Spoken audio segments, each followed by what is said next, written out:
Que es muy buenas tardes. Le doy la bienvenida a las personas que no conocíais estas instalaciones de la Biblioteca Pública Municipal Antonio Garrido Moragas. Comenzamos el séptimo ciclo ya. ¿La programación de otoño? Efectivamente. El séptimo ciclo del MAE se mueve. El MAE es el Museo Andaluz de la Educación. Unas instalaciones que, para las que no la conozcan, la tenemos aquí en Alhaurín, que cumplimos el día 30 de noviembre, 5 años. Y en estos 5 años han pasado pues prácticamente todos los niños y niñas en edad escolar de la provincia de Málaga.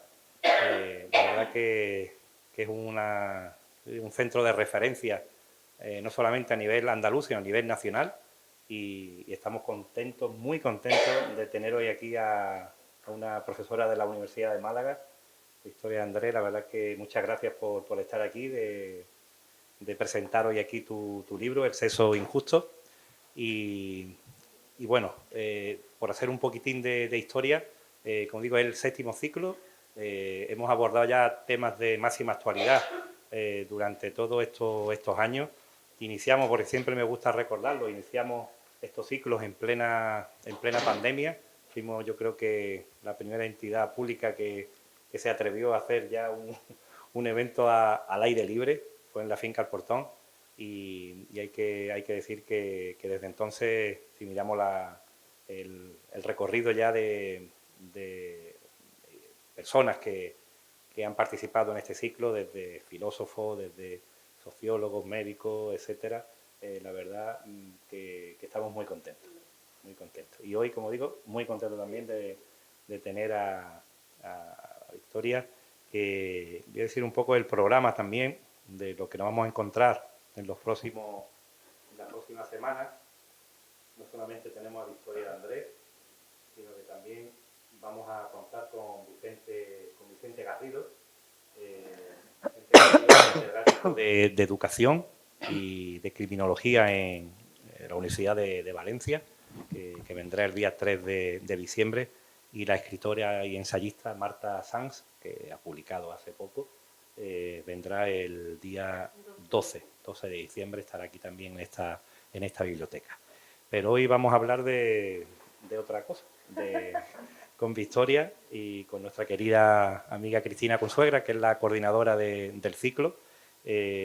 Victoria es doctora en Biología por la Universidad de Málaga, especialista en análisis clínico y zoología evolutiva, y su libro, que ha tenido un buen impacto en el mundillo, El sexo injusto, pues nos van a hablar de... Yo estoy especialmente expectante, porque no he leído la obra, pero seguro que tendré oportunidad, y tenemos una cuenta de Más que Papel, y nos animaremos ahora a comprar el libro, porque seguro que merece mucho la pena. Muchas gracias. Y nada, darle las gracias por estar aquí, darle las gracias a José Antonio Maña, alma mater del Museo Andaluz de la Educación, y que esté siempre presente en este tipo de actos, y por supuesto a todos vosotros. Bueno, pues vamos a escuchar a Cristina y a Victoria. Gracias. Bueno, buenas tardes. Le estaba diciendo a Victoria, tose a gusto, que son tú tose a gusto. Yo me siento muy identificada. A mí me da la tos cada sesión del MAE se mueve. Bueno, muchísimas gracias al concejal de Cultura por acompañarnos, por hacer el esfuerzo. Viene de otro acto desde Málaga en calidad de diputado de Cultura, así que muchísimas gracias a Manuel López Mestanza. Como bien ha indicado el concejal, estamos en la sesión inaugural de la programación de otoño de la séptima edición de El MAE se mueve, que es un ciclo de pensamiento contemporáneo que arrancamos en el pasado mes de mayo-junio con Alicia Sin, Margot Roth y Remedios Zafra. Las tres reflexionaron desde diferentes ámbitos en torno a los límites de la ficción, y cogen el relevo en eso de jugar con un poco dónde están los límites del conocimiento y dónde está lo que el ser humano siempre ha creado, ese mito para preservar el conocimiento. Pues lo inauguramos, yo creo que de la manera más adecuada, con Victoria de Andrés, con este ensayo que tan acertadamente Tusquets publica, El sexo injusto, una visión femenina de la evolución humana. Ahora vamos a hablar un ensayo. Yo le estaba diciendo a Victoria, digo, traigo un cuestionario un poco canalla para reírnos, porque el libro es profundamente divertido, ¿no? Y así es lúdico, más que divertido, es un ensayo muy lúdico. Es importante porque a mí me gusta siempre recordar que este ciclo se hace desde un municipio y por este mismo escenario han pasado posiblemente los nombres propios más importantes que están marcando el pulso de este tiempo. Pienso en Manuel Cruz, en José Carlos Ruiz, en Remedios Zafra, Montserrat Domínguez, Eduardo Madina, José Antonio Marina, Adela Cortina, Luis Quevedo, en fin, tantos, Natibel Preciado, tantos otros y tantas otras que se me quedan por el camino, y es importante porque no es Madrid o Barcelona, tampoco queremos serlo, de hecho no lo necesitamos, pero es importante poner en valor la labor pública de la cultura pública. A las compañeras de la biblioteca, Rosa, hasta hoy, muchísimas gracias. A las compañeras de la librería, el punto de venta, a Mañas, por lo que te decimos en cada sesión. Y ahora sí, os pido un aplauso muy fuerte de bienvenida para Víctor Morales.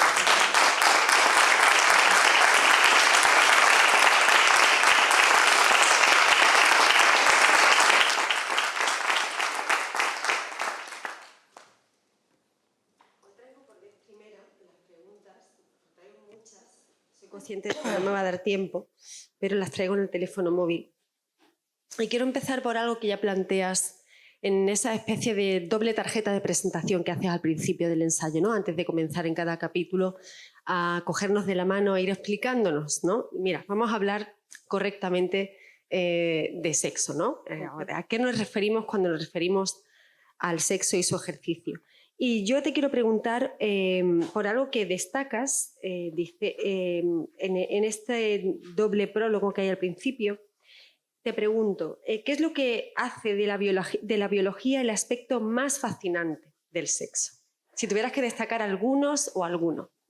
Bien, antes de contestarte, que estoy loca por hacerlo, lo primero que quiero es agradecerte el que me hayas invitado a este estupendo ciclo de conferencias y, por supuesto, agradecer a todo el Ayuntamiento de Laurín y al MAE esta estupenda labor cultural que hacen, que no es fácil de encontrar con este nivel, porque yo cuando me llamaste me puse a mirar y tal y me quedaba muy sorprendida del nivel tan bueno que hay. Y eso es muy de agradecer siempre para toda la provincia de Málaga y para toda Andalucía en general.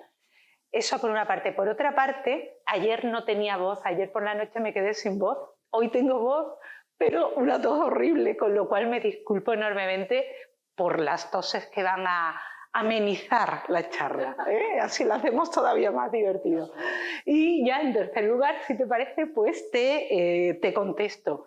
Mira, el sexo es, desde el punto de vista biológico, el motor más importante de la evolución. Es decir, sin sexo, aunque parezca chocante la frase, sin sexo no existiría la diversidad biológica que existe. Esta barbaridad de especies que forman nuestro estupendo planeta, y no hablo solamente de animales, sino de hongos, de vegetales, de protistas, de bacterias, no existiría esta variabilidad tan inmensa si no existiera el sexo. Es decir, no solamente no existiría esta variabilidad, sino que posiblemente no hubiera aparecido gran parte de los grupos tan diferentes que pueblan la Tierra y que llamamos en conjunto vida. Digamos que la evolución, en principio debida solamente a la acción que hacen los agentes mutagénicos, principalmente la luz del sol, sobre el ADN de un organismo vivo, ese ritmo de cambios es tan lento que si no hubiese aparecido el sexo, posiblemente estaríamos hablando de unos cuantos grupitos de bacterias y poco más. Y poco más, ¿no? A lo mejor, bueno, habría protistas y tal, pero los grandes saltos, la aparición espectacular de los grandes grupos, todo eso es posible o ha sido posible gracias a la oferta plural de combinaciones genéticas que aportó el sexo. Y a partir de ahí, cómo fue actuando la selección natural, diversificando ese potencial, digamos, genético que había en las poblaciones primitivas.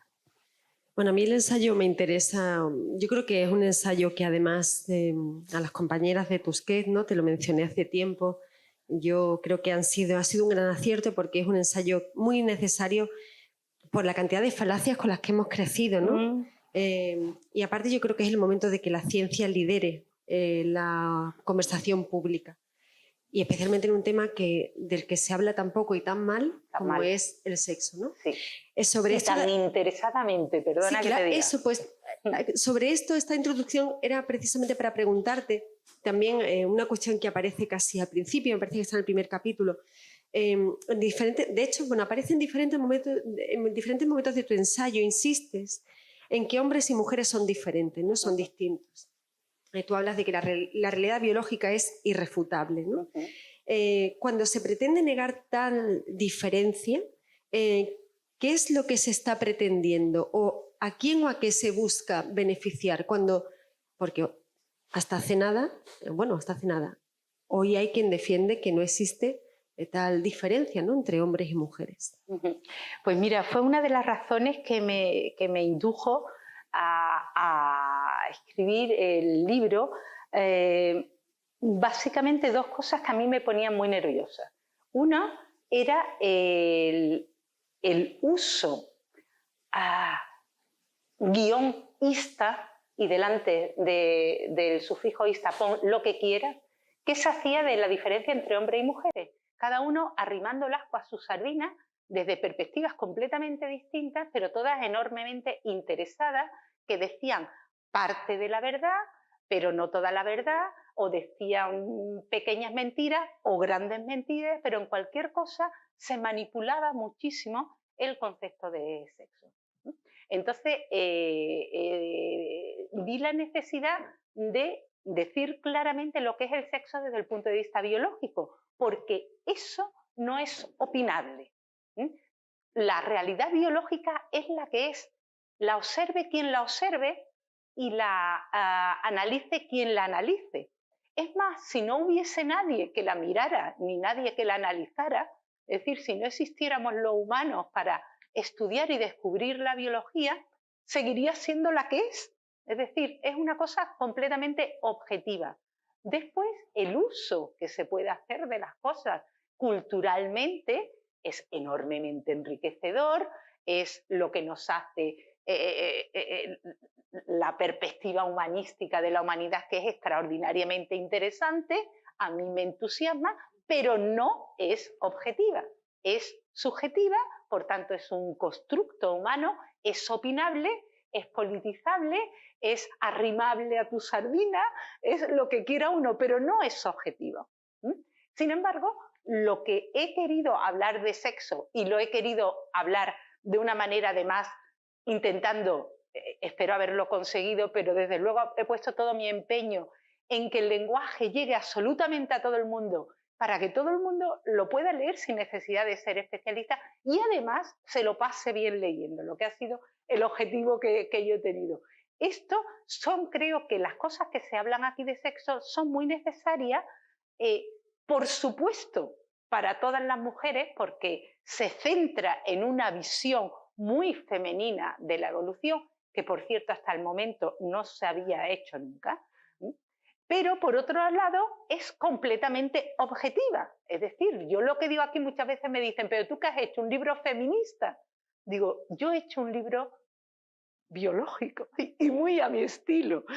No sé lo que cada uno puede después sacar, extractar, arrimar, interpretar, pero lo que yo cuento es completamente objetivo y real. Entonces, esa era la primera parte de la pregunta, y la segunda ya no me acuerdo de lo que me preguntaba. Cuando se niega la realidad biológica, ¿no? ¿Qué es lo que se busca beneficiar, ¿no? ¿O sí. a quién? Bueno, exactamente. Después está toda la situación cultural que hay en la actualidad en algunos países, porque no olvidemos que esto pasa en algunos países, en otros ni se le pasa por la cabeza, pero en algunos países, como por ejemplo el nuestro, hay ahora mismo una especie de uso muy conveniente de la palabra sexo y de la diferencia entre los sexos. hay quien te dice una cosa y quien te dice toda la contraria, y entre medio tiene todas las formas posibles fluyendo de un extremo a otro. Bien, la realidad biológica es que nuestra especie es una especie bisexual, es una especie que tiene dimorfismo sexual. Esto no es ni bueno ni malo, ni gordo ni flaco, ni alto ni bajo, esto es así. Hay otras especies, no todas las especies son así, no todas las especies tienen dos sexos y además sexos separados como el nuestro. Nosotros el sexo femenino se responsabiliza en un morfotipo concreto, que es la mujer, y la posibilidad de formar espermatozoides, es decir, de tener testículos, lo monopoliza un segundo morfotipo que sería el hombre. Nuestra especie porta, y además esta condición de dimorfismo sexual de estas dos formas no tiene formas intermedias, no hay formas intermedias, y además está determinado cromosómicamente desde el mismo momento en que se produce la fecundación, porque la especie humana, a diferencia de otras especies, tiene lo que se llama un determinismo cromosómico del sexo. Desde el momento en que un óvulo es fecundado por un espermatozoide, si ese espermatozoide lleva como par sexual, como representante del par sexual, una X, se unirá con el X del óvulo y eso generará una futura mujer, pero que ya es mujer desde el momento en que es un cigoto. Si por el contrario el espermatozoide le cede el cromosoma Y, entonces lo que se formará es un hombre desde el momento de la concepción. Y esto es así, esto no es opinable, esto es así. Después lo que cada uno haga con la anatomía que tenga, cómo quiera entretenerse, divertirse, usarla, proyectarla a los demás, compartirla o lo que quiera, eso ya entra dentro de una parte ya completamente cultural, pero es ajena a lo que es el sexo. El sexo es una condición, por tanto, biológica, mientras que la sexualidad es una condición cultural. No sé si lo dejé Sí, claro. vamos. No, porque yo voy adelantándome las preguntas y voy aguantando la risa. El otro día hice una pequeña maldad, ¿no? Hice una foto al capítulo en la problemática de los penes. Sí. Entonces, ¿no? O sea, muchísimas amigas estuvieron riendo porque dije, atención, amigas, ¿no? O sea, el gran capítulo. Pero bueno, ahora llegaremos a ese.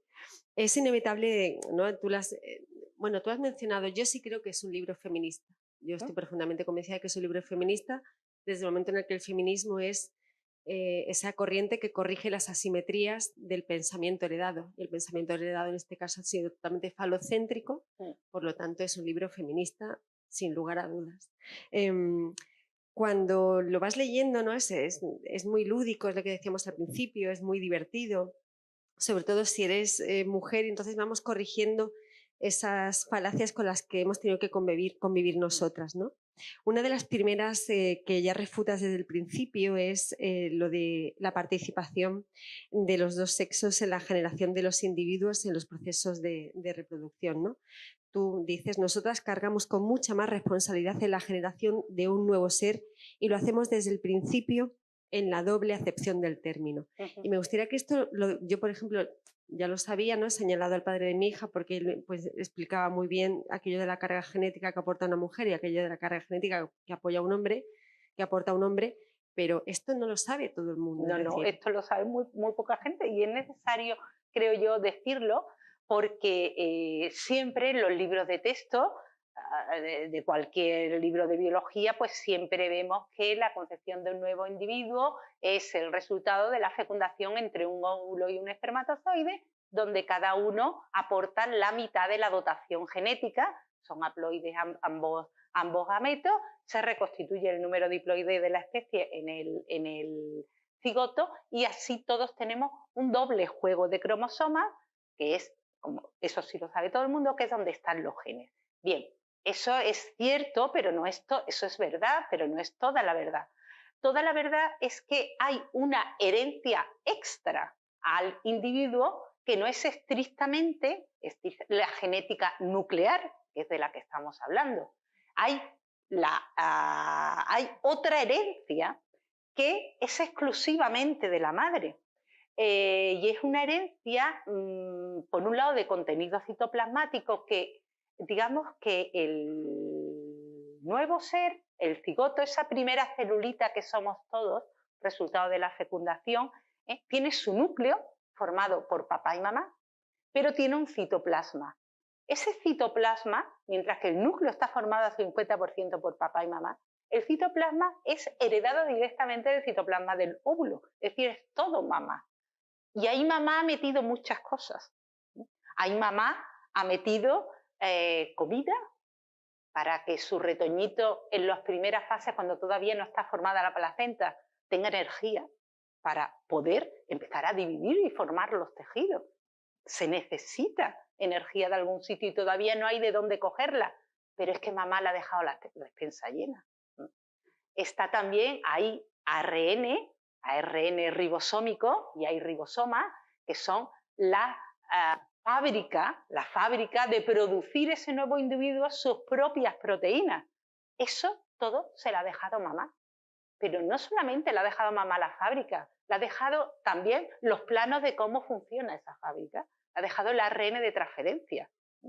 Pero es que mamá le ha dejado también otra cosa que suena todavía más fuerte, y es que le ha dejado otros genes que van dentro de las mitocondrias. Hay otro ADN, que es el ADN de las mitocondrias, por así decirlo, que eso también se lo deja mamá, es el combustible para que funcione energéticamente la célula y por tanto empiece ese individuo a desarrollarse, tenga de dónde tirar energía. Pues esa fábrica de energía son las mitocondrias y esas son todas del citoplasma femenino, del citoplasma del óvulo. Son en torno a 100.000. Cuando normalmente una célula normal puede tener en torno a entre un 100 y 500 mitocondrias, pues le deja 100.000 le deja la madre a ese nuevo individuo. ¿Por qué? Porque el ritmo que necesita el metabolismo de las primeras fases del desarrollo embrionario de cualquier individuo es el ritmo metabólico más grande que va a tener en toda su vida. Por así decirlo, esa factoría está a 1000 por 1000 todo el santo día, las 24 horas. Después vamos relajándonos y cuando nos hacemos mayores ya estamos muy relajados y el metabolismo baja un montón, pero al principio es brutalmente alto.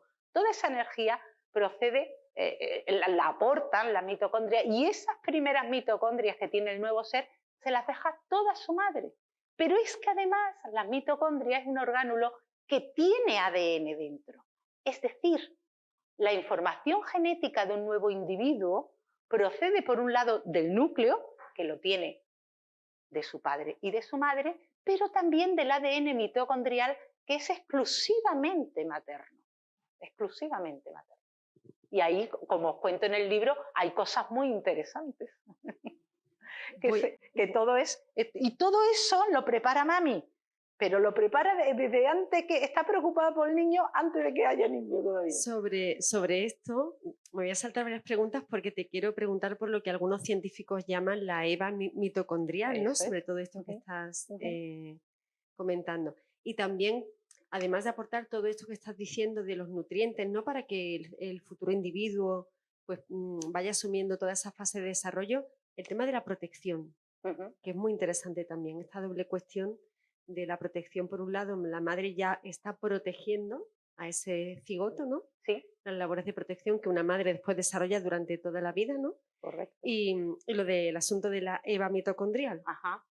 Bueno, empezando por lo que decías de la protección, efectivamente, mientras que el espermatozoide es una célula chiquita, poco más, muy cabezona, porque básicamente tiene el núcleo, el acrosoma y un rabito, que es el flagelo, para nadar y poco más.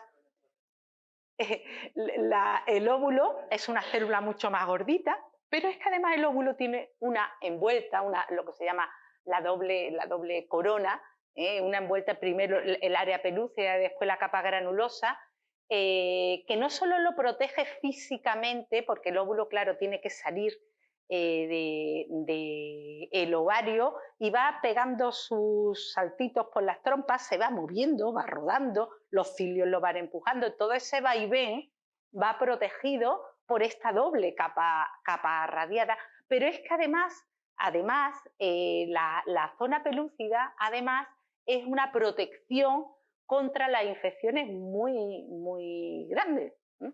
Con lo cual, desde la etapa en que todavía no se ha producido la fecundación y está a punto de producirse, ya se está previendo que no vaya a entrar ningún microorganismo ahí que chafe lo que es que aborte el desarrollo embrionario, ¿no?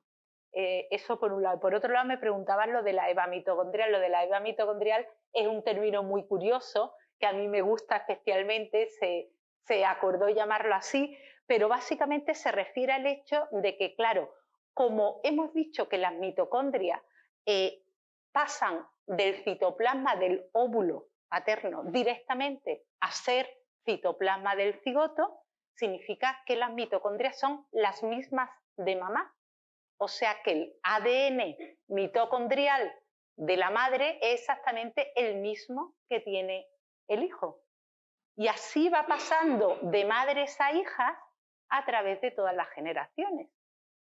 De tal manera que como ahí no hay, por un lado, ni entrecruzamiento genético, que es lo que ocurre en el crossing over para formar óvulo y espermatozoide, lo que se refiere al núcleo, y tampoco hay unión ni aparece por ningún lado el efecto paterno, no hay contacto, por así decirlo, en las mitocondrias con ADN procedente del hombre, eso significa que el ADN que nos funciona a todos los humanos procedente de nuestra madre es el mismo. Lo único que va cambiando es que, lógicamente, todo el ADN siempre lleva un ritmo de mutación que hace que las mutaciones vayan alterándolo poco a poco, porque además este ADN no tiene histonas, que son unas proteínas protectoras. Bueno, un rollo.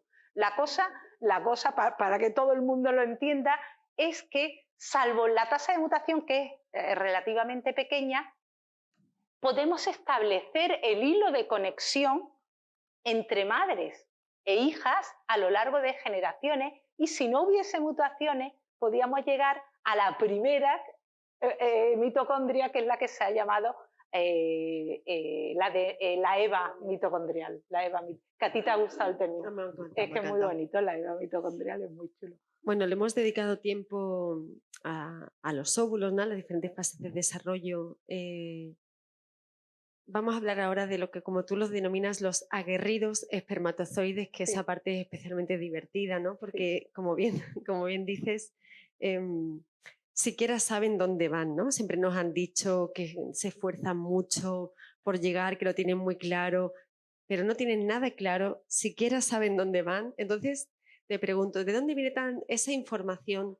¿Puede ser, digamos, una herencia cultural para preservar esa masculinidad hegemónica y trasladarla a algo tan absurdo como es la fecundación de un espermatozoide, un pobre espermatozoide, a un óvulo?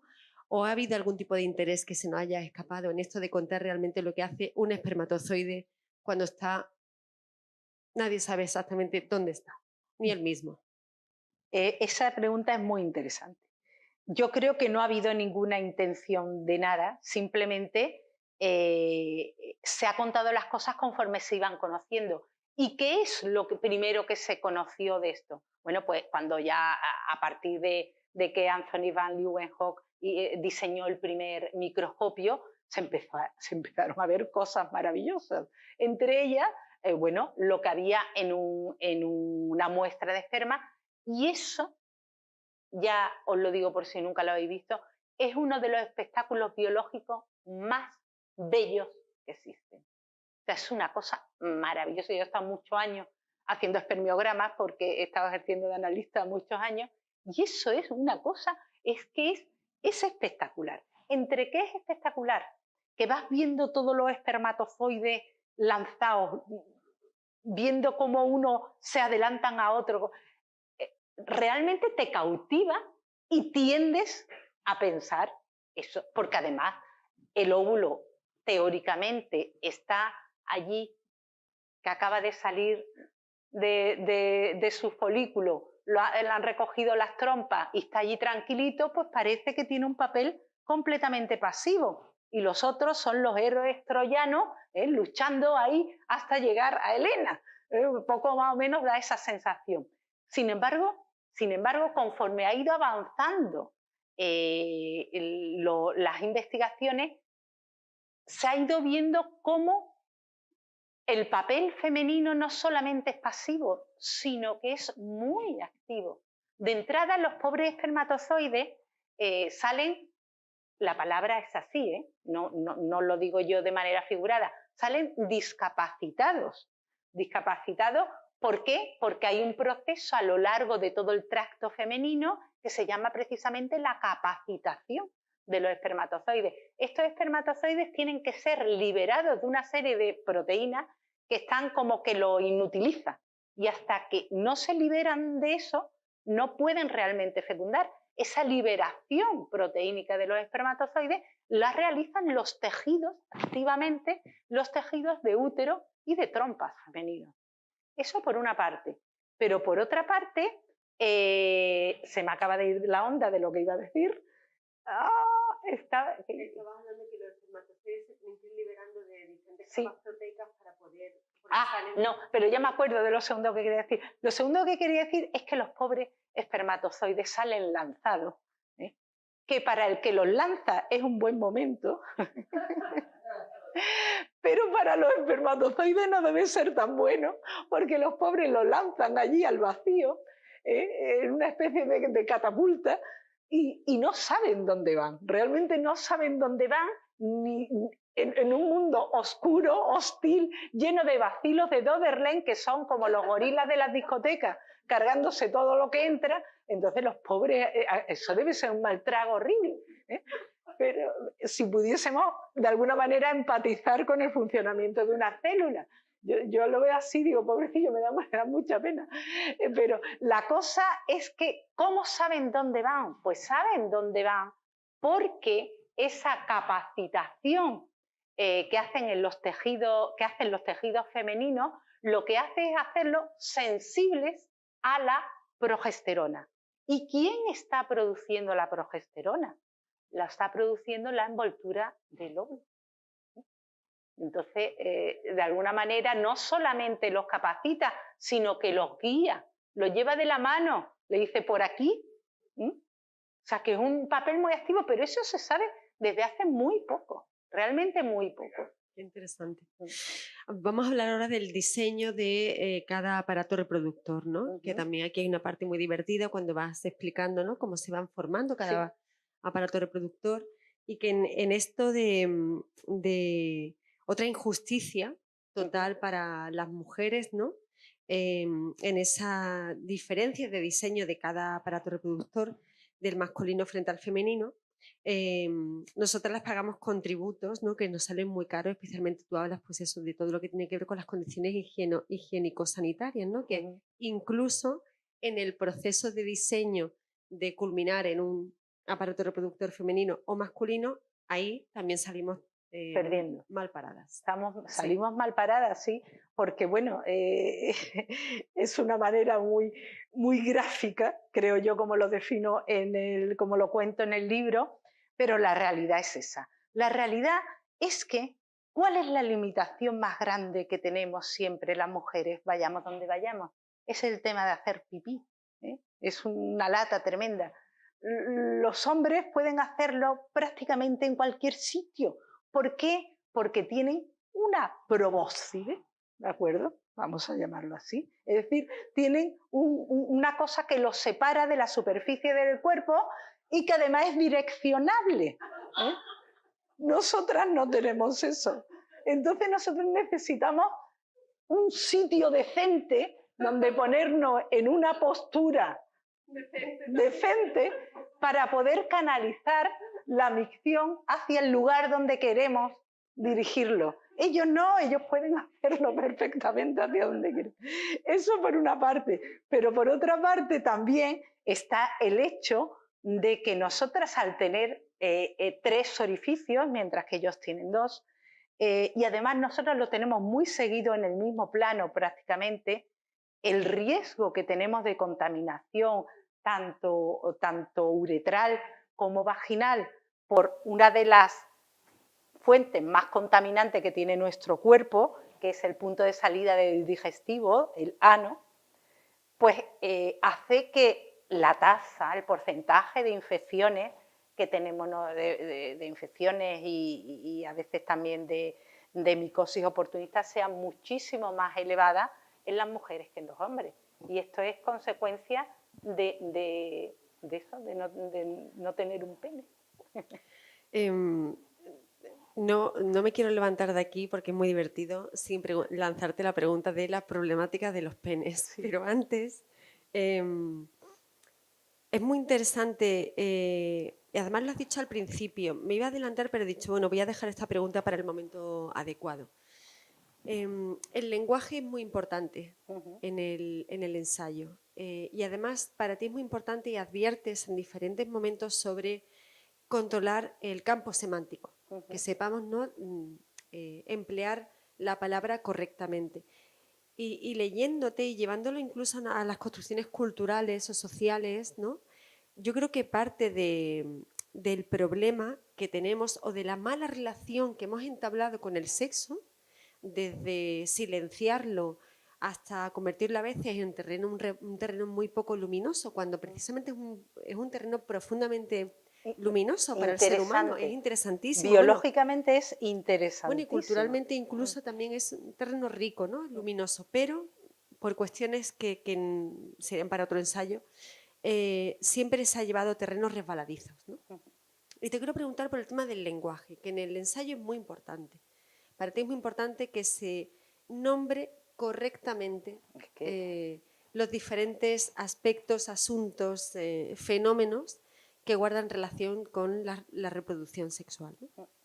Sí, bueno, eso, digamos que eso lo trae una de fábrica, porque es nuestra profesión, es decir, nuestra profesión de profesores universitarios, y aquí hay algunos, tiene clarísimo que lo primero que tenemos que hacer a la hora de explicarle a nuestros alumnos los fenómenos, bueno, profesores universitarios o profesores de biología en general, en enseñanzas medias, lo primero que tenemos que hacer a la hora de describir los fenómenos para que los alumnos lo entiendan es definir perfectamente los términos. Es decir, no todas las palabras, en biología hay muy pocas sinonimias, por no decir ninguna. Es decir, cada palabra designa exactamente lo que tiene que ser. Es la verdad, toda la verdad y nada más que la verdad. Pues eso es lo que se hace en biología.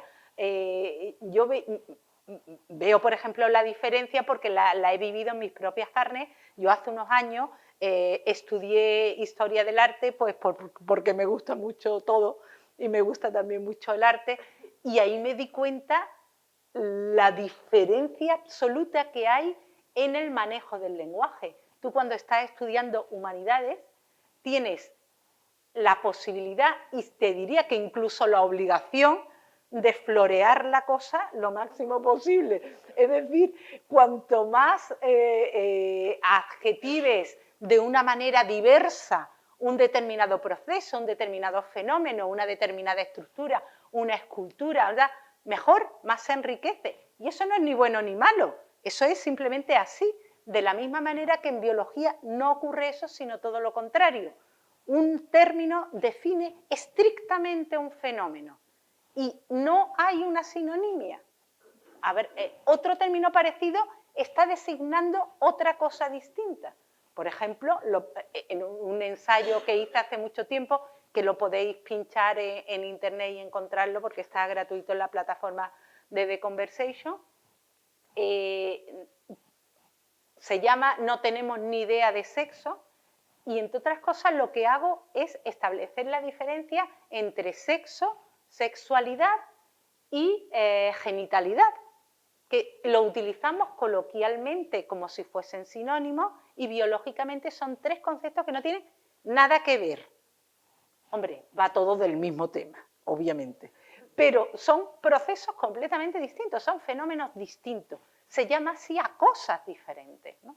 Entonces, aquí yo creo que por eso en biología era necesario hacer una cosa así para que todo el mundo lo entendiese y pudiese establecer la diferencia entre un término y otro, por supuesto, obviando enlargar el rollo, que no es una lección magistral ni mucho menos, sino pasándoselo bien, que es lo que he pretendido.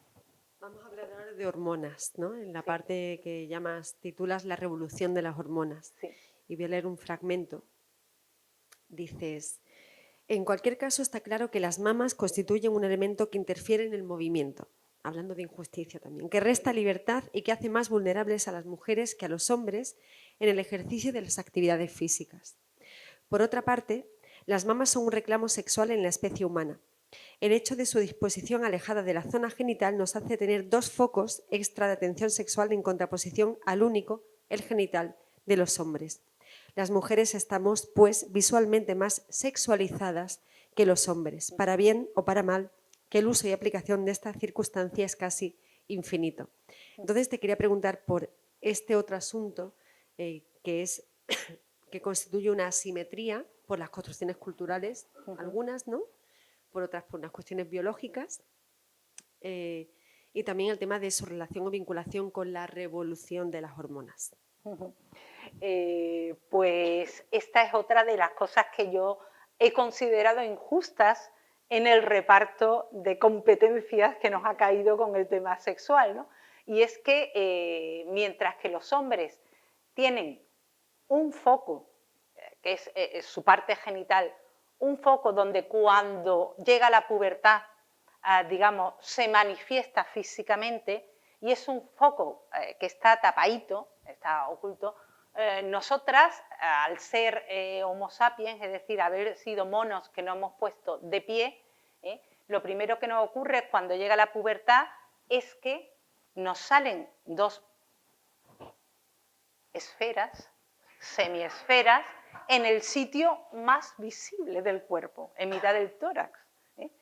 Y ahí es que no podemos disimular, y ojo, que no hay por qué disimular, no hay por qué disimular, pero tampoco, digamos que no podemos elegir. Ellos pueden elegir cuándo exhibirse sus avances anatómicos sexuales, pero nosotras no podemos decidirlo. Nosotras vamos diciendo, aquí ha llegado la cosa, y poco más o menos que entramos en el mercado, que es una expresión horrenda, pero es que esa es la realidad, y en el sitio más vistoso, ¿no?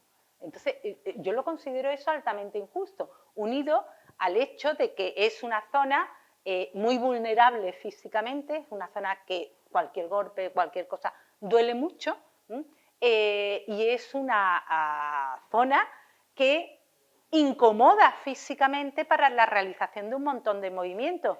De hecho, comento también en el libro que es una pena que no haya fosilizado, porque químicamente no es posible que la ropa fosilice, pero estoy segura que si pudiese haber fosilizado en Atapuerca hubiéramos encontrado un montón de sujetadores. Porque yo estoy convencida que eso es lo primero que se fabricó, porque es que lo necesitas, porque es que si no es una incomodidad y además un dolor y un riesgo, ¿no? Un riesgo anatómico importante. Bueno, yo les quiero pasar, seguro que tienen muchas preguntas o cuestiones que hacerte. Hay una pregunta muy bonita y muy interesante, esa parte es muy interesante que te lanzo tal como tú la planteas en el libro. ¿Por qué los cuidados maternales son maternales? Pues los cuidados maternales son maternales porque el bebé humano es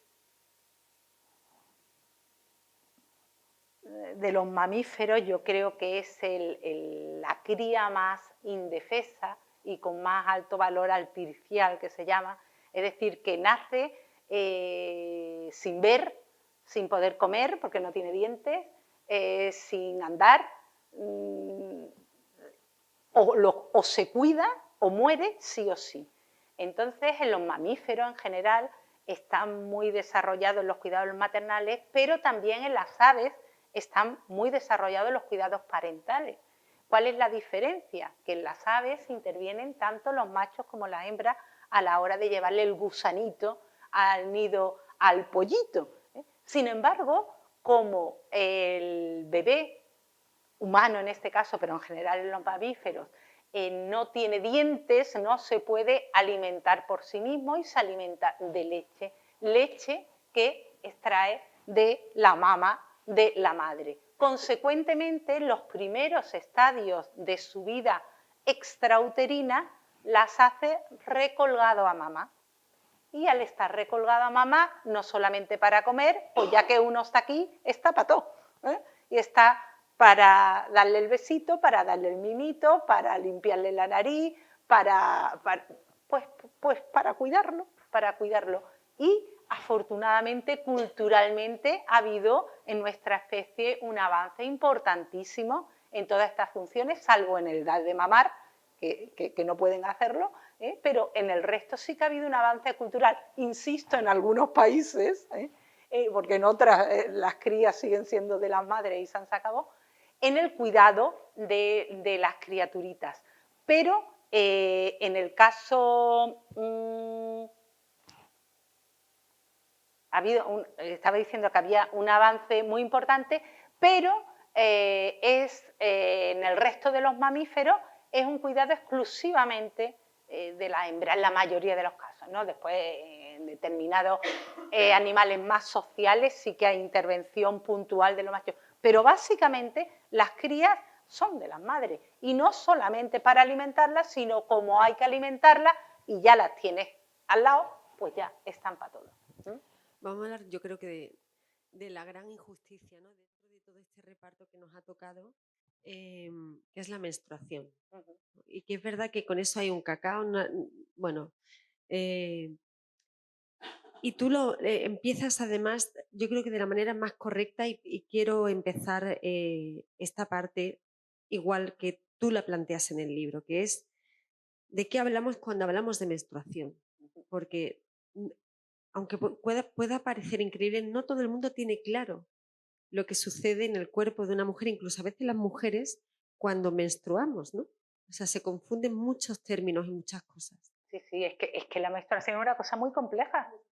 Es muy compleja y son muchos los procesos que intervienen, pero básicamente lo que ocurre es que el endometrio, que es la capa mucosa del útero, que básicamente lo que le ocurre es que se inflama y se pone sanguinolenta, muy inflamada, muy irrigada por muchos vasos, esperando que anide un huevo fecundado, un cigoto. Si no anida, todo ese atrezzo que se ha preparado, porque es una cosa complejísima, que lo cuento en el libro de todo lo que interviene ahí y tal, todo eso se derrumba. Hay una deplección en determinados niveles hormonales que, como no ha sido mantenido porque no ha habido anidación, todo eso se desprende. Y como estaba enormemente irrigado con el objetivo de la irrigación, significa sangre, significa por tanto oxigenación y comida. Básicamente eso es lo que significa la sangre. Entonces, todo eso que estaba preparado para ese anidamiento se desprende y sale vía vaginal. Y comento también eso que hoy día, para nosotras,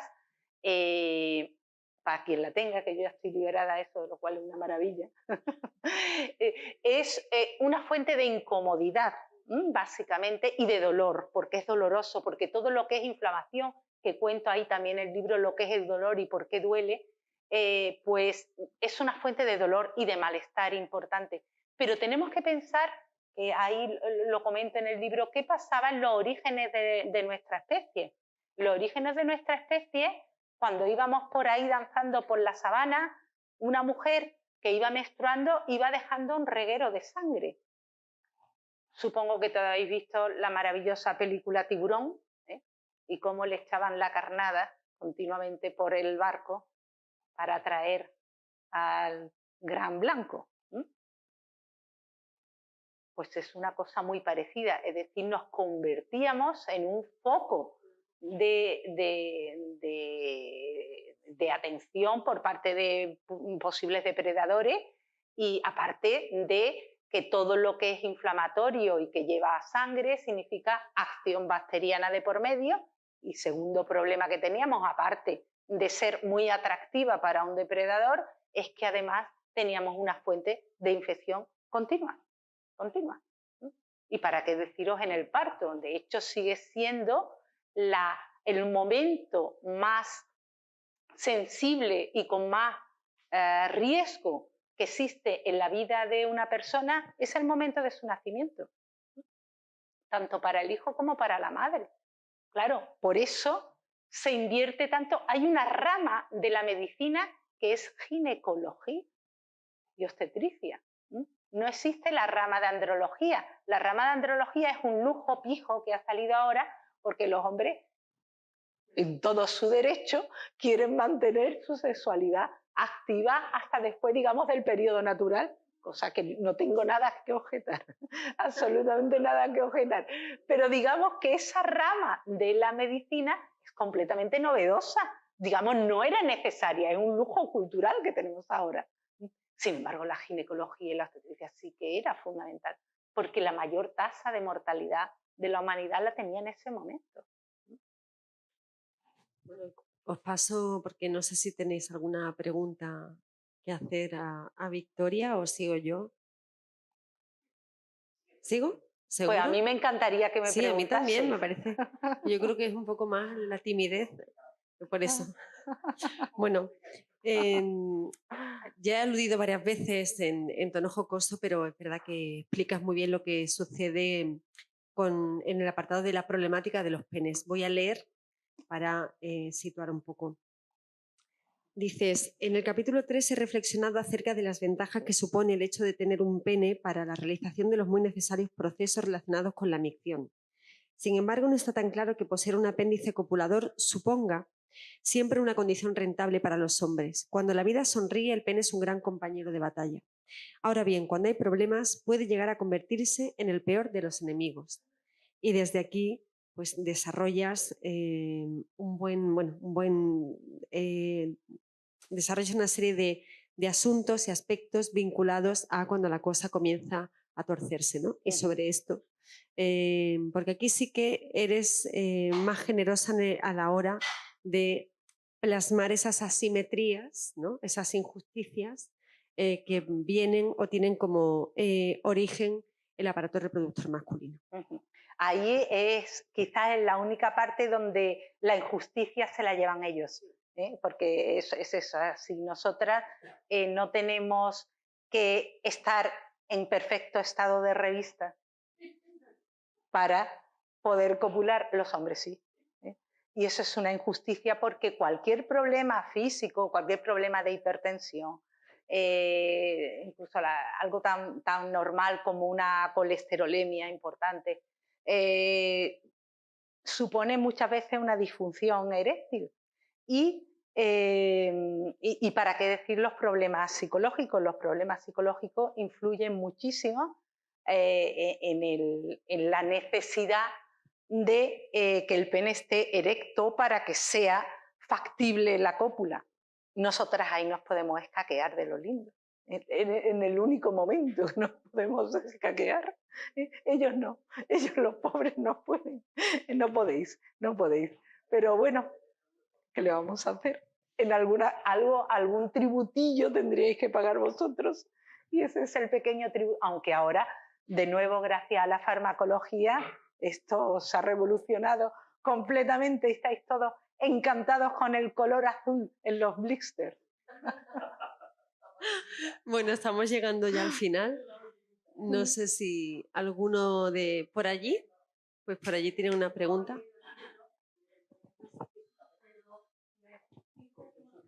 Espera, que se van a pasar el micro para que entre la pregunta en cámara.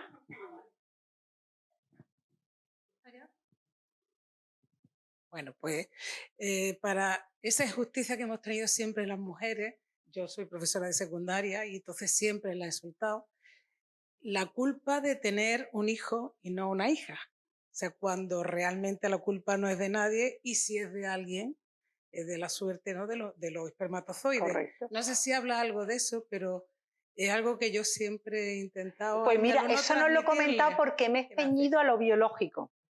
Me he ceñido a lo biológico y eso es más cultural, pero tienes toda la razón. En muchísimas culturas, afortunadamente en la nuestra, ahora no. Bueno, o se supone que no, Pero sí que es cierto que durante mucho tiempo y sobre todo en otras culturas sigue siendo preferente el hecho de que el hijo, y sobre todo el primero, sea varón. Eso ha sido así, bueno, lo tenemos todavía patente en la monarquía, por ejemplo, ¿no? Que esto es nuestro actual, no ha sido Elena, bueno, creo que hemos ganado, pero vamos, sino que ha sido...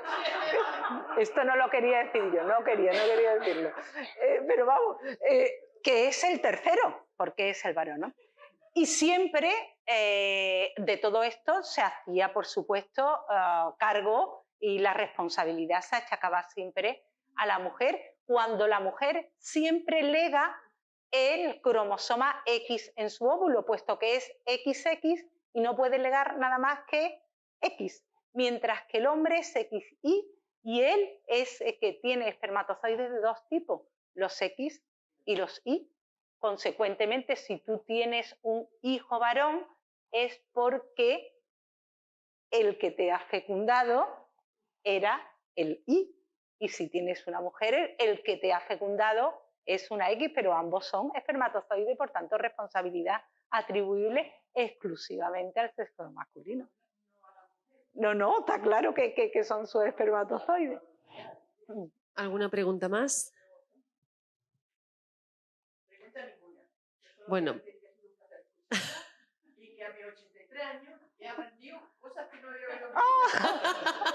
Pues yo me alegro mucho y espero que en el libro descubra mucho porque cuento muchas cosas. Y además lo que espero, y se lo dice usted a alguien de aquí que me lo haga saber, es si se lo ha pasado bien. Porque yo quiero que mis lectores se lo pasen muy bien. Perfecto. Bueno, pues como bien ha dicho... No, por favor, a ustedes por venir. Pues tenemos aquí el punto de venta.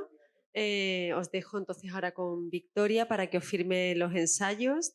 Recordaros que nos vemos el 3 de diciembre con Vicente Garrido, que va a ser interesantísimo. Es criminólogo, catedrático de la Universidad de Valencia. Viene a hablar del psicópata integrado en las familias, en las empresas y en la política.